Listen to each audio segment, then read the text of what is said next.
बढ़ेंगे आगे और अब बात करेंगे आस्था के महाकुंभ की, आस्था के महापर्व की। महाकुंभ का समापन हो चुका है, लेकिन आज भी संगम नोज पर स्नान के लिए श्रद्धालुओं की भारी भीड़ जुटी हुई है। महाकुंभ मेला प्रशासन की तरफ से विहंगम महाकुंभ से जुड़ा एक वीडियो शेयर किया गया है, दिखाते हैं आपको। एक डुबकी में स्वाद बन गया, महाकुंभ एक याद बन गया, महाकुंभ एक याद बन गया, महाकुंभ एक याद बन गया।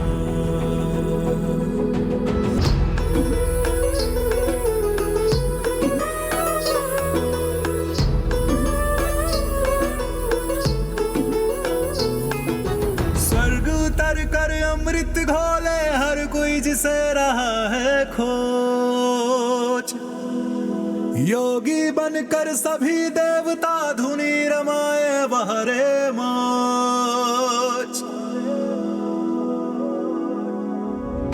बूढ़े दादा को कंधे पे डुबकी लगाता पोता है, कई पीढ़ियों का आलिंगन धर्म सनातन होता है। सादर आशीर्वाद बन गया, एक योगी प्रहलाद बन गया, भारत जिंदाबाद बन गया, एक डुबकी में स्वाद बन गया, महाकुंभ एक याद बन। टेढ़े को घेर कर पीटा। लखनऊ में यूपीएसटीएफ को मिली बड़ी कामयाबी, गेमिंग ट्रेडिंग ऐप से साइबर फ्रॉड करने वाले 2 लोगों को गिरफ्तार किया, जिन्हीं लोगों के साथ मिलकर करते थे डिजिटल अरेस्ट। अजमेर में अवैध बांग्लादेशी के खिलाफ पुलिस स्पेशल टास्क की कार्रवाई, एक अवैध बांग्लादेशी घुसपैठिया गिरफ्तार किया गया। अब तक 17 अवैध बांग्लादेशी नागरिक की हो चुकी है गिरफ्तारी। दिल्ली के केशवपुरी इलाके में ताबड़तोड़ फायरिंग से दहशत का माहौल, कार चालक पर बदमाशों ने की फायरिंग, गोलीबारी में कार चलाकर गंभीर रूप से घायल और पुलिस मामले की तफ्तीश में जुटी। राजधानी दिल्ली में दबंगों की हौसले बुलंद नजर आए। ख्याला इलाके में दिन दहाड़े फायरिंग का वीडियो आया सामने। गली में खड़े लोगों के बीच एक शख्स ने की कई राउंड फायरिंग। दिल्ली के वजीरपुर इंडस्ट्रियल एरिया में कारोबारी की मुनीम की गोली मारकर हत्या, स्कूटी और रुपयों में से भरा हुआ बैग लेकर बदमाश फरार, पुलिस बदमाशों की तफ्तीश में जुटी। प्रयागराज महाकुंभ में बना वर्ल्ड रिकॉर्ड, महाशिवरात्रि पर 1.5 करोड़ से ज्यादा श्रद्धालुओं ने लगाई आस्था की डुबकी। 66 करोड़ 30 लाख से ज्यादा श्रद्धालु कर चुके हैं स्नान।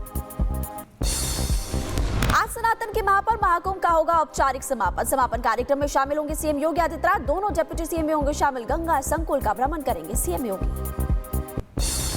सफाई कर्मियों को सम्मानित करेंगे सीएम योगी, स्वास्थ्य कर्मी भी सम्मानित किए जाएंगे। नाविकों, परिवहन चालकों से करेंगे बातचीत। सीएम योगी के साथ रेल मंत्री अश्विनी वैष्णव भी मौजूद रहेंगे। महाकुंभ के समापन पर वायुसेना की सलामी, संगम के ऊपर सुखोई विमान ने उड़ान भरी। महाशिवरात्रि पर संगम के आसमान में अशो, वायुसेना ने हवा में दिखाई कलाबाजियां। महाकुंभ के सफल आयोजन पर सीएम योगी ने दिया धन्यवाद, बोले 45 दिन में लगातार ये जो आंकड़ा बना है, आस्था की डुबकी कई लोगों ने लगाई। साधु संतों के आशीर्वाद से सफल हुआ आयोजन, महाकुंभ से विश्व एकता का मिला संदेश। प्रयागराज के बाद अब नासिक सिंहस्थ कुंभ को लेकर तैयारी शुरू। सीएम फडणवीस ने अधिकारियों के साथ की मीटिंग, कुंभ के लिए 3,345 करोड़ की योजना सौंपी गई। महाकुंभ में वायरल हुई हर्षा रिछारिया ने दी खुदकुशी की धमकी, बोली एआई के जरिए मेरे वीडियो एडिट कर बदनाम करने की हो रही है कोशिश, अगर टूट गई तो जान दे दूंगी। बिहार के सीतामढ़ी में ट्रैफिक डीएसपी पर मारपीट का आरोप, गुस्साए ग्रामीणों ने प्रदर्शन किया, पुलिस बदमाश के खिलाफ लगातार एक्शन मोड में जुटी। हिंदुओं के विरोध के बाद झुकी बंगाल की ममता सरकार, विश्वकर्मा पूजा की छुट्टी रद्द करने का आदेश लिया वापस। बीजेपी ने उठाए थे सवाल, कहा तुष्टीकरण की राजनीति कर रही है ममता। बिहार विधानसभा चुनाव से पहले नीतीश कैबिनेट का विस्तार हुआ। बीजेपी कोटे से 7 नए विधायकों ने ली मंत्री पद की शपथ। लो जीवेश मिश्रा, संजय सरावगी और सुनील कुमार बनाए गए मंत्री। जेपी नड्डा के आवास पर बीजेपी की अहम बैठक मीटिंग में बीएल संतोष, विनोद तावड़े, धर्मेंद्र प्रधान, किरण रिजिजू रहे मौजूद। बैठक में बिहार विधानसभा चुनावों को लेकर के चर्चा हुई। दिल्ली विधानसभा का सत्र आज तीसरा दिन और डिप्टी स्पीकर का होगा चुनाव। सीएम रेखा गुप्ता बीजेपी विधायक मोहन सिंह बिष्ट के नाम का प्रस्ताव रखेंगे। मुस्तफाबाद से विधायक हैं मोहन सिंह बिष्ट। दिल्ली विधानसभा में आज शराब घोटाले से जुड़ी कैग रिपोर्ट पर होगी चर्चा। बीजेपी बोली घोटालों पर चर्चा से भाग रही है, आप ध्यान भटकाने के लिए लगा रही झूठे आरोप। बीजेपी सांसद योगेंद्र चंदौलिया का बड़ा दावा, बोले कि जल बोर्ड की रिपोर्ट आएगी तो राघव चड्ढा भी जाएंगे जेल। अभी जिस दिन जल बोर्ड की रिपोर्ट आएगी तो उसके अंदर राघव चड्ढा जो अभी पर्दे के पीछे से काम कर रहे थे, राघव चड्ढा को भी जेल जाना पड़ेगा। केजरीवाल की राज्यसभा जाने की अटकलें तेज। सांसद संजीव अरोड़ा की जगह जा सकते हैं राज्यसभा। संजीव को विधानसभा उपचुनाव में उतारा, आपने बताया अफवाह।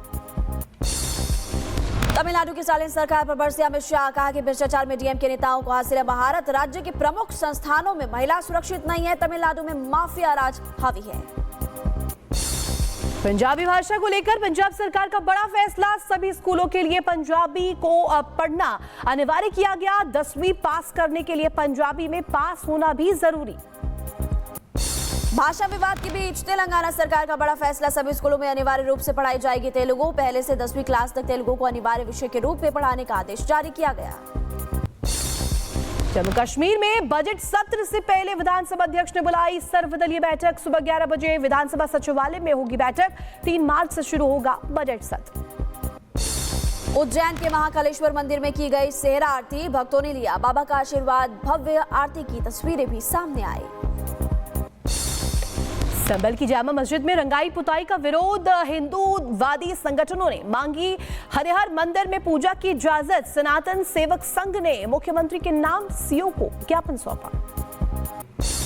हरिद्वार की रुड़की में चाइनीज मांझे में उलझकर घायल हुआ बाज, 7 घंटे तक पेड़ पर लटका रहा, फायर फाइटर्स ने बचाई जान।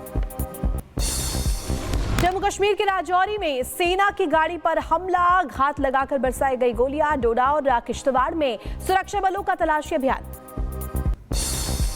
यूपी के बहराइच में पति ने पत्नी की दांत से काटी नाक, आपसी विवाद में पति ने पत्नी पर हमला किया। पत्नी की हालत गंभीर बताई जा रही है, इलाज जारी। पुणे में महिला से हैवानियत के खिलाफ भारी आक्रोश देखने को मिला। गुस्साए लोगों ने बसों में की तोड़फोड़। फडणवीस ने पुलिस कमिश्नर को दिए आरोपी की तुरंत गिरफ्तारी के निर्देश। पुणे रेप केस में पुलिस का बड़ा एक्शन, एसटी बस डिपो के 30 सुरक्षा कर्मियों को निलंबित किया। परिवहन मंत्री ने निलंबन के कारण ट्रांसपोर्ट कमिश्नर से रिपोर्ट भी मांगी। शिवरात्रि के मौके पर झारखंड के हजारीबाग में 2 गुटों में हुई हिंसक झड़प। झंडा लगाने को लेकर के पत्थरबाजी और आगजनी हुई। बवाल के बाद इलाके में तनाव का माहौल। यूपी के मेरठ में लॉरेंस गैंग का शूटर ढेर, एसटीएफ से मुठभेड़ में मारा गया। 1 लाख का इनामी जितेंद्र उर्फ जीतू डबल मर्डर में जेल से पैरोल पर छूटने के बाद फरार।